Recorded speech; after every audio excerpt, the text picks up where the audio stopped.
Vous êtes-vous déjà demandé comment certaines personnes arrivent à des postes de pouvoir? Nous avons tous constaté cela. Des individus apparemment incompétents qui gravitent les échelons, tandis que des personnes plus compétentes restent dans l'ombre. Pensez à l'empereur Néron, jouant de la lyre pendant que Rome brûlait, ou plus récemment à des dirigeants comme Elizabeth Holmes, qui ont bâti une entreprise de plusieurs milliards sur une technologie qui n'a jamais fonctionné. C'est un schéma si courant qu'il paraît presque voulu, mais si c'était le cas, et s'il y avait une logique tordue, expliquant pourquoi les moins qualifiés ont souvent le plus d'influence. Aujourd'hui, nous plongeons dans la pensée de l'un des philosophes politiques les plus mal compris de l'histoire, Niccolò Machiavelli, et ses idées brutes selon lesquelles la stupidité et le pouvoir vont souvent de pair. Mais ce n'est pas qu'une philosophie ancienne, c'est un phénomène psychologique qui façonne notre monde actuel. Les conseils d'administration ou bureaux politiques, la vérité dérangeante est que parfois, c'est justement le fait d'être intelligent qui vous empêche d'accéder au pouvoir.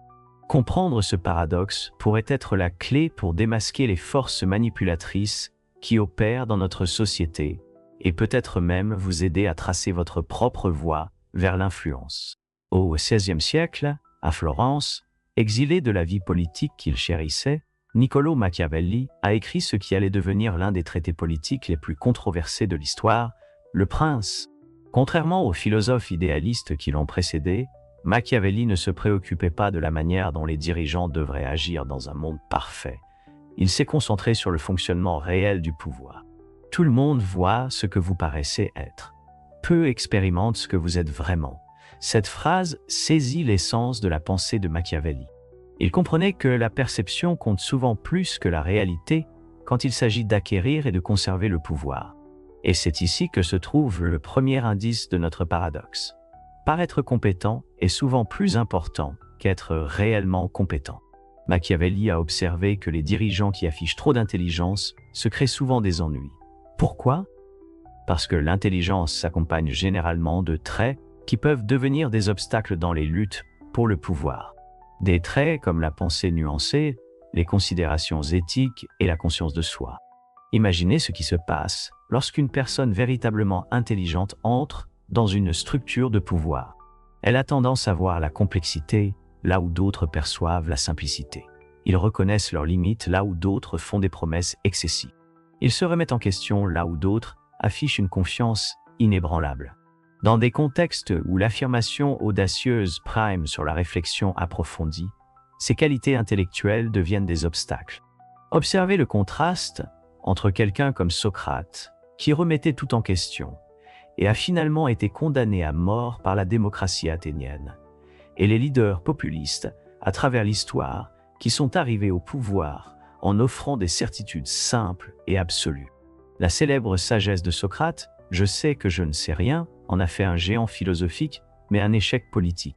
Pendant ce temps, d'innombrables dirigeants ont émergé, en affirmant qu'ils étaient les seuls à détenir toutes les réponses. Une étude controversée de 2017, publiée dans le Journal of Management, a suggéré quelque chose qui pourrait vous surprendre.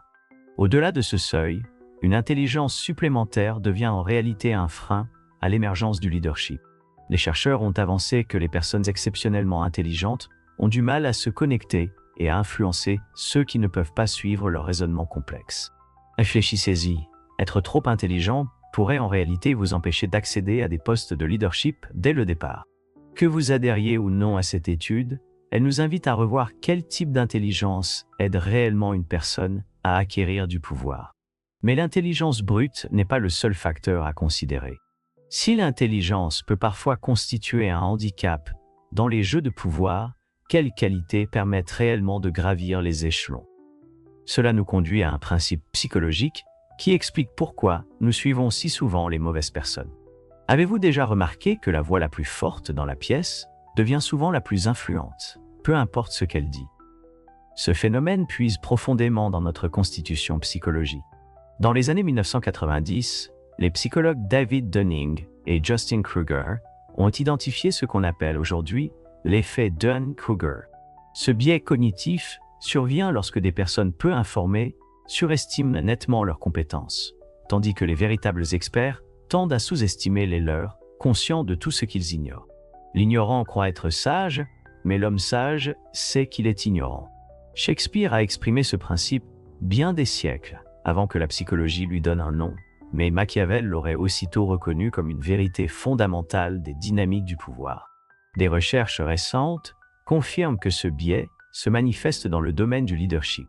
Une étude de 2020, publiée dans le Journal of Personality and Social Psychology, a révélé que les individus surestimant leurs capacités étaient perçus comme des leaders par leurs pairs, indépendamment de leurs compétences réelles.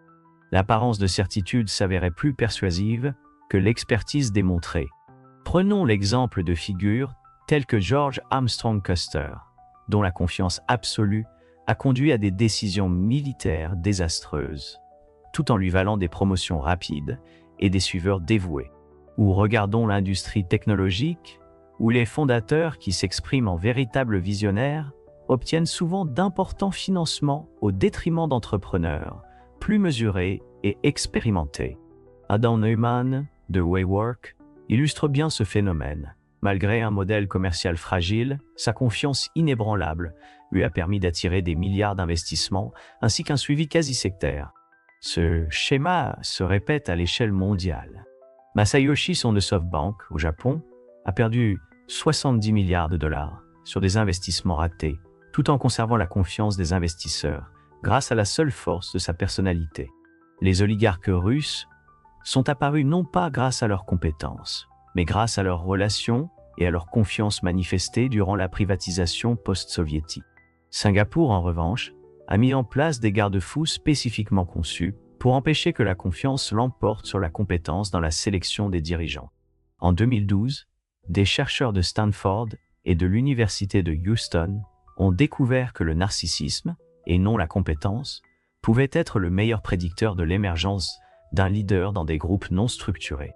Les groupes dirigés par des narcissiques ne performaient pas mieux, ils se contentaient d'en avoir simplement l'illusion. Pourquoi cela se produit-il? Nos cerveaux utilisent des raccourcis mentaux pour évaluer les autres.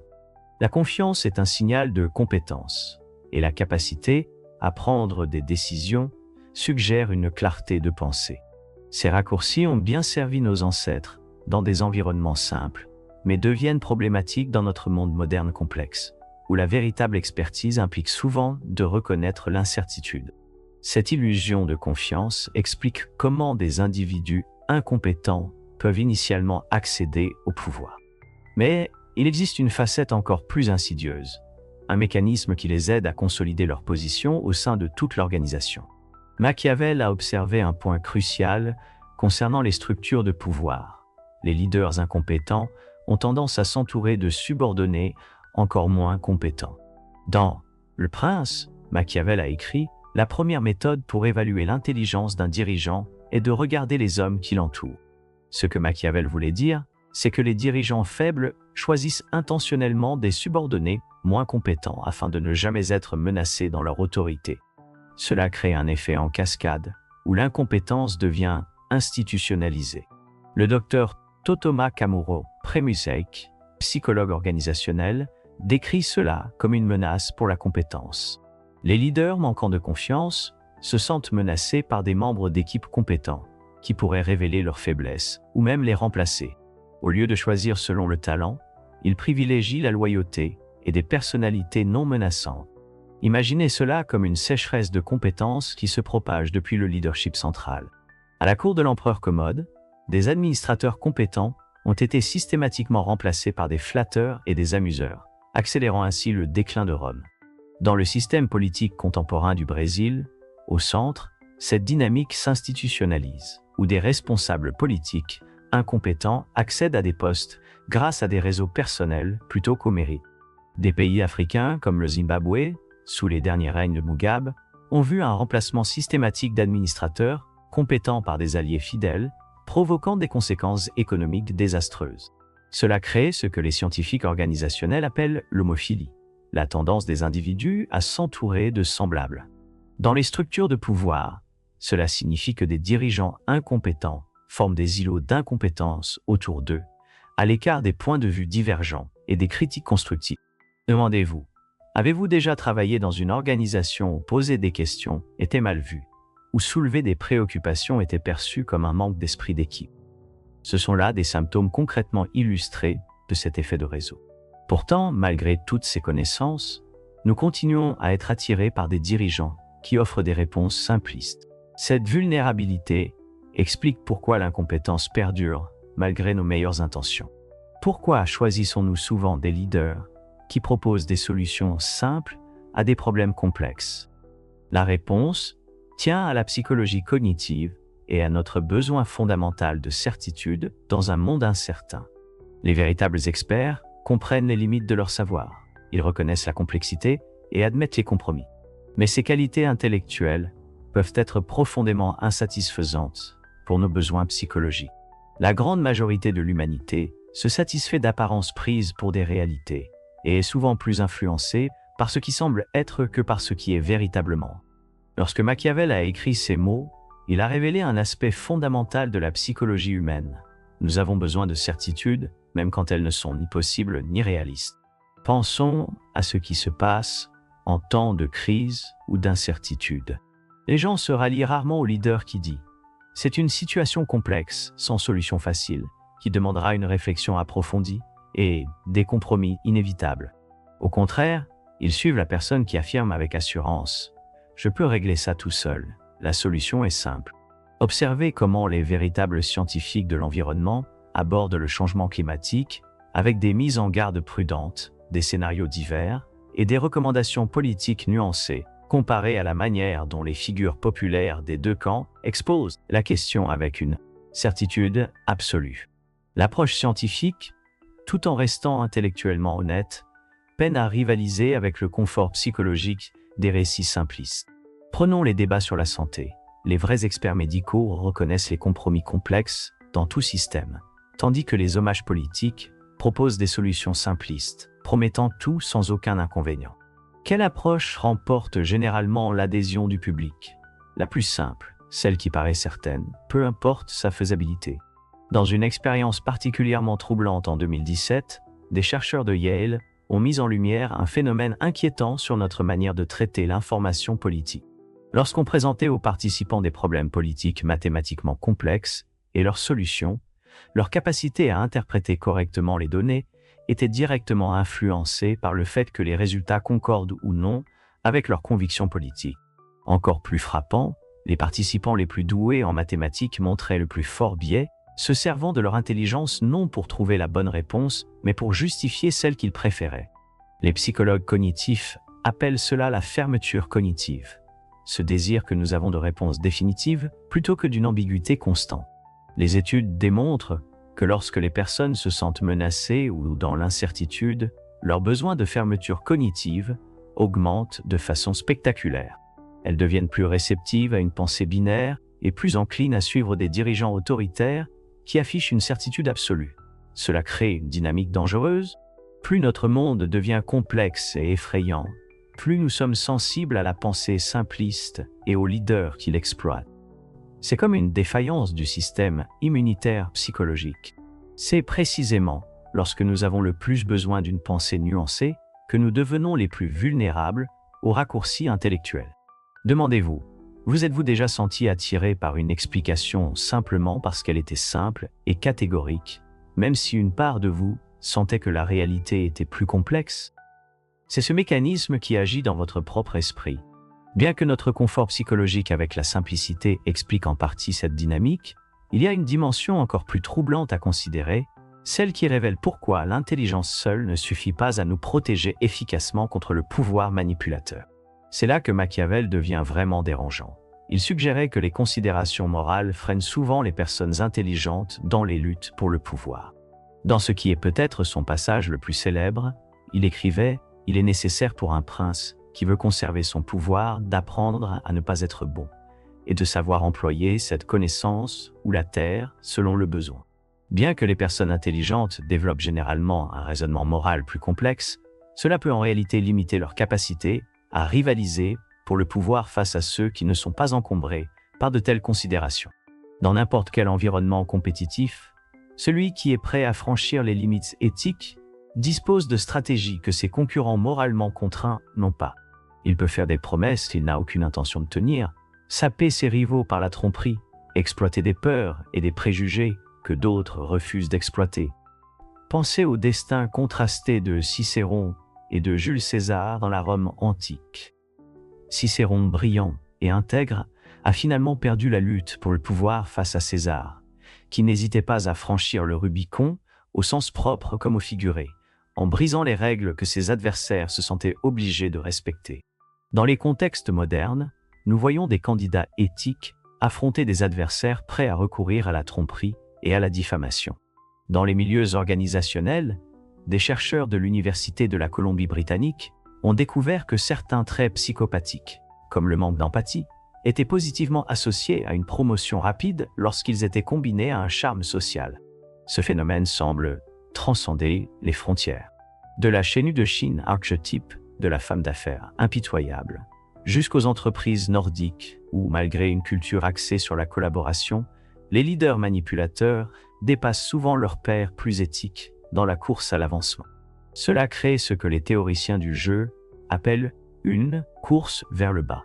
Lorsque des tactiques non éthiques s'avèrent efficaces, les autres sont poussés à adopter des approches similaires sous peine d'être laissés pour compte. Avec le temps, cela peut transformer des systèmes entiers, faisant du comportement non éthique la norme plutôt que l'exception. Comprendre ces dynamiques sombres peut sembler décourageant. Cependant, tous les environnements ne récompensent pas également l'incompétence et le comportement non éthique. En reconnaissant quelles conditions favorisent la stupidité et le pouvoir, nous pouvons commencer à concevoir des systèmes qui privilégient le véritable mérite. Machiavel avait compris que différents environnements valorisent différentes qualités. Certains contextes sélectionnent naturellement la compétence, tandis que d'autres créent un terreau fertile à l'incompétence. Qu'est-ce qui détermine le type d'environnement qui se développe? Plusieurs facteurs structurels. D'abord, les boucles de rétroaction et les structures de responsabilité. Dans des environnements où les retours d'informations sur les décisions sont clairs et immédiats, l'incompétence est rapidement exposée. Pensez à un chirurgien dont les patients meurent constamment, ou à un ingénieur en pont dont les structures s'effondrent. Ces domaines tendent à favoriser une véritable compétence, parce que l'échec est évident et conséquent. Mais dans des environnements où les retours sont retardés, indirects ou facilement manipulables, l'incompétence peut prospérer indéfiniment. Considérez les systèmes politiques où les résultats peuvent être imputés aux prédécesseurs ou à des facteurs extérieurs, les hiérarchies d'entreprise où les résultats sont obscurcis par une comptabilité créative, où les médias ou être divertissants comptent plus que la précision. Ce sont tous des terrains fertiles pour que les incompétences s'élèvent. Deuxièmement, la conception institutionnelle et la répartition du pouvoir jouent un rôle majeur. Les systèmes de pouvoir centralisés avec peu de contrepoids créent des conditions où l'incompétence fleurit. L'effondrement de l'Union soviétique a été accéléré par un système concentrant la prise de décision entre des mains non responsables. À l'inverse, la structure de gouvernance à double conseil en Allemagne, qui sépare la gestion de la supervision, offre une résistance structurelle à un leadership incompétent. Enfin, l'asymétrie de l'information et la complexité jouent un rôle clé. Lorsque le succès est facilement mesuré et comparé, le mérite tend à l'emporter. En revanche, lorsque les objectifs sont flous ou que le succès est évalué de manière subjective, le style l'emporte souvent sur le fond. Les hommes jugent généralement plus par les yeux que par les mains, car il est de la responsabilité de tous de vous voir, mais de peu de personnes de vous toucher. Ce que Machiavel a reconnu ici, c'est que la plupart des gens évaluent autrui sur des impressions superficielles plutôt que sur une compréhension approfondie, surtout dans des domaines complexes où peu ont l'expertise pour porter des jugements éclairés. Quatrième point, les structures d'incitation économique sont cruciales. Les systèmes qui récompensent la performance à court terme plutôt que les résultats à long terme créent un terrain propice à un leadership incompétent mais séduisant en surface. La crise financière de 2008 a montré comment des systèmes d'incitation, favorisant des profits immédiats, sans évaluer les risques, encourageaient un leadership qui privilégiait l'apparence plutôt que le fond. Interrogez-vous, dans votre vie personnelle, sur quels facteurs environnementaux encouragent la compétence et lesquels laissent prospérer l'incompétence. Comprendre ces forces structurelles peut vous aider à tracer votre propre chemin et à détecter quand un système est vulnérable à la manipulation. Même dans des systèmes bien conçus, des leaders incompétents peuvent surgir en utilisant des tactiques psychologiques spécifiques, leur permettant de manipuler les perceptions et d'éliminer l'opposition. Ces leaders ne gardent pas le pouvoir par hasard. Ils déploient des stratégies psychologiques précises pour renforcer leur position. Des stratégies que Machiavel aurait immédiatement comprises. Premièrement, ils exploitent le tribalisme et la politique identitaire, en créant des groupes d'appartenance bien définis et des groupes exclus. Ils transforment les critiques légitimes en attaques perçues venant d'ennemis. Cela les protège de toute responsabilité, tout en renforçant l'attachement émotionnel de leurs partisans. Les psychologues appellent cela la fusion identitaire.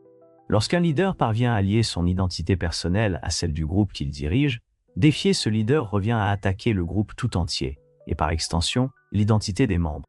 Pensez à la manière dont des chefs de secte comme Jim Jones ou des figures autoritaires, à travers l'histoire, ont cultivé cette mentalité de nous contre eux. En Malaisie, l'ancien Premier ministre Najib Razak a exploité les divisions ethniques pour garder le pouvoir malgré des scandales de corruption. La polarisation au Brésil sous Bolsonaro a illustré comment l'identité tribale peut prévaloir sur les faits réels. Deuxièmement, il joue sur la charge cognitive et la surcharge d'informations en générant constamment chaos, crises et controverses. Ces leaders incompétents submergent nos ressources cognitives. Lorsqu'on est submergé par un flot incessant d'indignation, il nous reste peu d'énergie mentale pour une analyse critique ou une résistance organisée.